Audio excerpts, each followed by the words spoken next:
A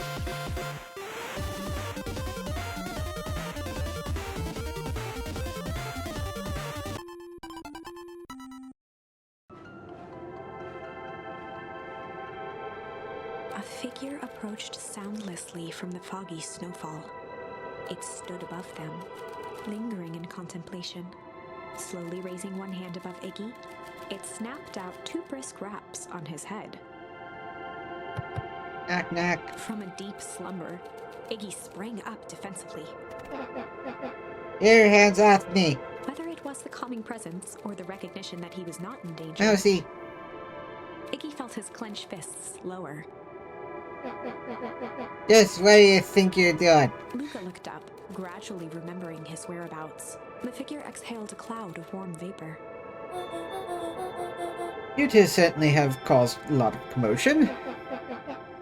What does that mean? Take it easy, Iggy. We were asleep minding our own business. You're the one running around knocking on people's heads.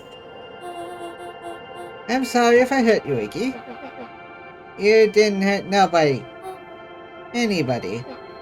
Huh? Oh, I see. You think you're better than me, you. When it came to complete strangers, Iggy had trouble cobbling together an insult. You big-headed, scarfy-necked, furball.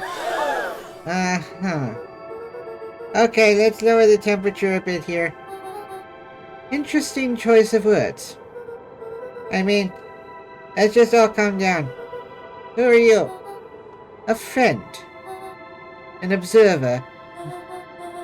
A hitchhiker on the infinite expanse of possibilities. You can tell I'm a hitchhiker because I have my towel. Great. How about a name? If you must call me something, you may call me Nat. Iggy huffed with gratification. How about you take that now and buzz off? Very well. Nat began to turn away indifferently. Wait. Do you live here? You might say that. So you know where we are? You might also say that. Look, pal, we want to find a safe way out of here. You gotta help us or not. Before knowing how to leave, one must know where they are. Alright, that does it. Luca, I don't know about you. I'm gonna get out of here one way or another. Iggy turned sharply and began to stomp off. Stomp, stomp, stomp, stomp, stomp. Enough with your riddles. Iggy, wait up. Realizing he'd worn their patience then, Nat relented. Very well, I suppose this isn't the time for metaphors. I'll show you how to get back home. And Iggy turned around with hope in their eyes. Come here. Nat took a deep breath in. Close your eyes. Nat exhaled slowly, then snapped his fingers. Okay, open them. For a brief moment, Luca and Iggy let themselves believe that some great magic was about to unfold, until they opened their eyes and found themselves in the exact same place. I was kind of expecting the same thing too. Cold and disheartened. This is your home. This is Beacon Pines. Look, Nat, we don't know how we got here. Maybe we stumbled through some time travel gate in Weepwood? Or we teleported to some alternate universe? Or this is all some cruel experiment by Kerr and his goons? But this is not our home. You're inching closer to the truth. Alas, the reality is much less fanciful. Just give it to us straight. So be it. As I said, this is Beacon Pines. The original, true Beacon Pines.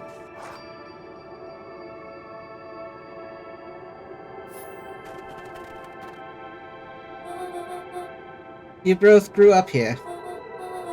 But the town you call your home for the past several years is a replica. A remarkable achievement of engineering, to be fair. But a replica nonetheless. That's impossible. It's too much work. You'd need a whole town to replicate a whole town. Indeed, to pull off such a feat would require immense labor power. That which could be moved would be moved. That which could not would require a precise duplicate. We would have noticed. Someone would have noticed. You'd think so, unless the auditing was impeccable. A mind-numbing attention to detail. As for the innumerable trivialities which complete the tapestry, well, you can't leave that to a miraculous thing we call a brain. It has a real aversion to discontinuity, a revulsion even. The brain was a wonderful way of smoothing out the rough edges, keeping us sane. I say to smooth brains. Luca and Iggy looked around uncomfortably. So you're saying that someone made an entirely new town and moved all of us and no one noticed? Precisely. But why? Why is the one question that can never be answered with certainty. The best one can do is to uncover. Matt narrowed his eyes, furrowed his brow, and uttered, The source. Why do you say the source like that? Why indeed? Luca began to laugh uncomfortably. This is really ridiculous. There's no way they could. He looked down at his feet. His eyes started back and forth in contemplation. With a sudden pain, a thought struck him. If this is really home. He sprinted off into the pale distance. As Iggy turned to follow, Nat called out, Iggy, it's not too late to turn back. Simply head west through the Weepwood.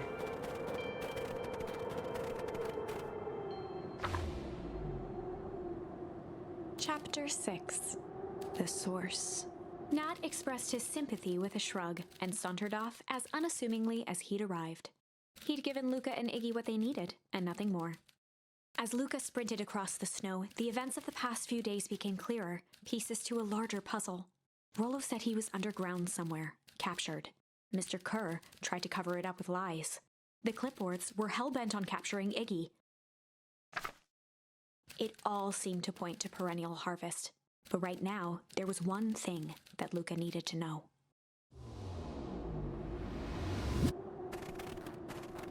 Luca stopped dead in his tracks. The tree was gone, uprooted and moved, leaving a raw gash in the earth. He dropped to his knees and dug wildly at the cold snow. His numb hands hit something hard, a headstone. A dry whisper escaped Luca's lips. You're here. All this time I thought I was visiting you. But you've been here, alone, in the snow. Dad, I'm so sorry. They ruined your favorite spot in the world. Our favorite spot in the world. Dad, what do I do? There was no reply, just snow-covered silence. He's ghosting me.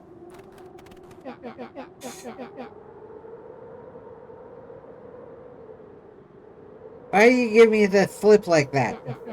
What if I couldn't find you, you jerk? Iggy finally noticed the tears welling in Luca's eyes and the snow-covered grave.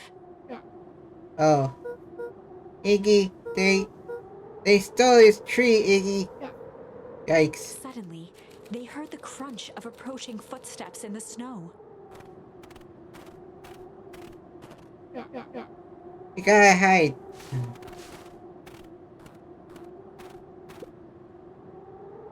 $259K. Fall off distance still good. Dude, you hear me? Said 259. Sorry. You ever think about what we did here? We saved a whole town of people. Doesn't feel like it sometimes. What about everything we left behind? That's the grave of someone with a family. The people who love them will never know the truth. The truth is He overrated. bent down to scoop up a snowball and lobbed it playfully. Hey! Don't be such a downer, dude. We took this job to change the world. Yeah. Come on. It's almost lunchtime. Weirdo.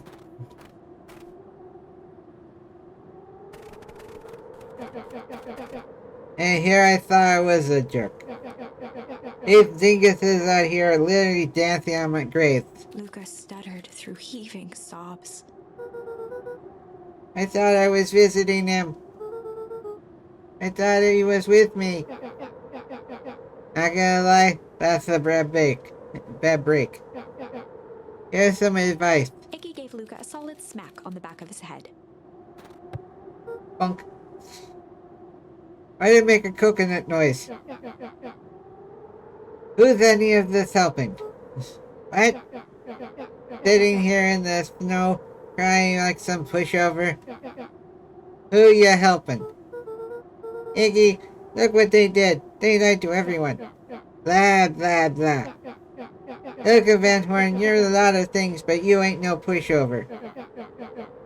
What did I tell you before? When some jerk comes at you, acting like a horse patootie, I should stand up for myself. Yeah.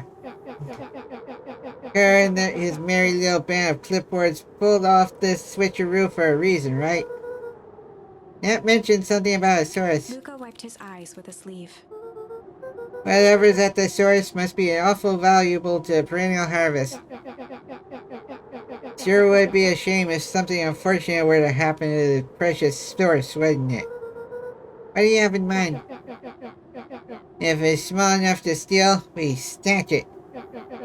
If it's too big to snatch, we smash it.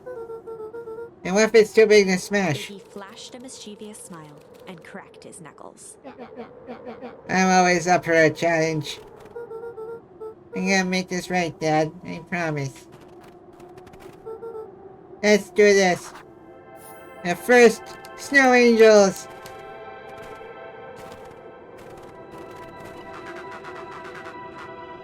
It can get awful cold out there in those woods, Luca. Probably best you two stay put and conserve your energy. Help's on the way. Where's Rollo? Where's my mom? Did you kill her? Oh, heavens no. Do I seem like a killer to you? Iggy and Luca shared I hired someone to do that. Well, do I? Ah, shucks. Now that's hurt my feelings. Yeah.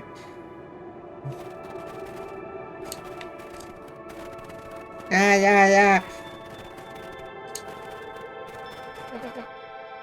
Hey, a minute. If this is the original town, then that means...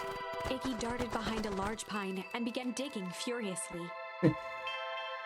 What? What'd I say? He emerged holding a shoebox with a crude skull painted on its lid. What's that? Long story. So, a few years back, I came into possession of some premium grade fireworks. Not the wimpy firecracker stuff they give kids. The good stuff. So why'd you bury it under a tree? That's the long part of the story. You and Rollo were doing chores at Rollo's chicken coop. You guys upset me for some reason or another. Luca rolled his eyes with realization. No, you didn't. Iggy stifled a chuckle. Yep. I just wanted to give you guys a little scare. But like I said, they were some primo fireworks. So I might have underestimated things. You blew up the chicken coop? I prefer to think of it as incendiary redecoration. Sorry, but you should have seen the looks on your faces. Rollo got grounded for months, which is why I needed to stash the evidence and lay low. So I buried him under a tree. But when I came back for him later, they were gone. Figured some grown-up found him and tossed him. Iggy triumphantly raised the shoebox. Turns out, it wasn't the fireworks that got moved. It was us. Unbelievable.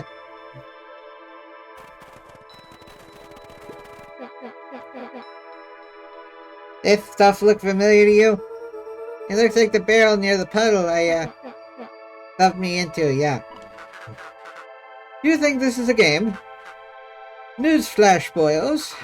You're not a hero. You're a little brat who is in way over his head. A hero is just someone who refused to give up.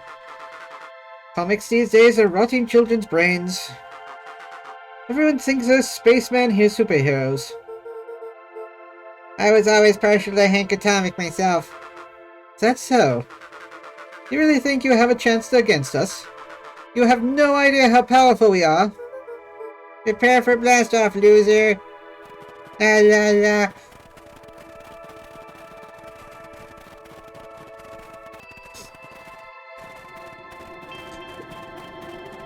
Oop. Crooked. Just like this whole stinking place. Ooh, finally a new code. Let's see if anything's back here. Nope. Let's avoid the main, Nope. Nope. Okay, yeah, the only thing we have to do is go here. Luca and Iggy inched up to the edge of the hole with bewilderment in their eyes. Arctic air breathed out of the cavern in heaving gusts. Echo, echo, echo. Wow! Hi, Sam. Yeah. Hard to tell from the last name alone. I can see why they wanted to move us all out of town now. But why would they dig a hole in the giant hole? Wow, I really need to learn how to read. But why would they dig a giant hole? I think this is it. The source. This is the source? This darn hole? How will we smash a hole? Oh, it's much more than that, my annoying little friend. Here! Where's Rolo? Wasn't lying before. He's safe. Well, safer than you two at least. Drat, that's cold. You just had to drag me all the way out here, didn't you? Mr. Kerr gazed down the abyss in contemplation. It's really something, isn't it? What did you do to our town? What is all this? Well, it's a doozy of a question. This is the source, where they collect the unrefined, Kerr scratched the back of his head. Honestly, boys, I don't understand any of this well. Enough to explain it. Fact of the matter is, I'm not paid to know. I mean, you don't know. Aren't you in charge? Wow, my brain is going fuzzy. Take the rest of me. Oh, heavens no. My role is merely to flash a winning smile and manage various complications. Complications like us? You are a smart boy. His face contorted into a saccharine grin. It really is nothing personal. Some people are destined to strive for greatness, and others are simply obstacles along the way. Seems like you were destined to be a creepy lackey. The point is that we all play our part in life. Mine just happened to be a lead in the role of a lifetime. And you happen to be extras, ready for the curtain call. We aren't giving up without a fight. Your smile's not gonna be so winning after we're done with you. Now, boys, there's no need for melodrama. It makes even a professional such as myself embarrassed for you. Let's change the mood a bit. Kerr snapped his fingers. Scene change. Would you like to take a survey? There, that's better. Deal with them. Iggy turned to Luca with a sly glance. Why are you smirking? Because I have a box full of fireworks and you don't? Iggy waved the box into the air, threatening to drop it down the hole. Stop! Let's not do something regrettable. Jokes on you. Regret is one of my specialties. Out of curiosity, what would happen if I threw these in your precious hole? Nothing. Nothing at all. You're a terrible liar. I'll have you know, I'm an exceptional liar. Up, that's far enough. Iggy plucked a single bottle rocket from the box and held it up with reverence. Stop, you fool! Fire off your guns. After a long pause, Mr. Kerr flung up his hand with frustration. Oh, very well. You can all head back for the night. It's been a long day. I'll handle these two from here. Mr. Kerr sighed into the frigid air. It's just us now, Iggy. You can put that down. Bye, like that. With a nonchalant flick, Iggy tossed the firework into the hole.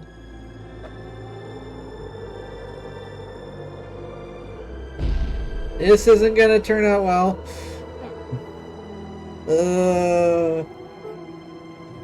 Wow. With a growl, Kerr leapt at Iggy, crashing through Luca.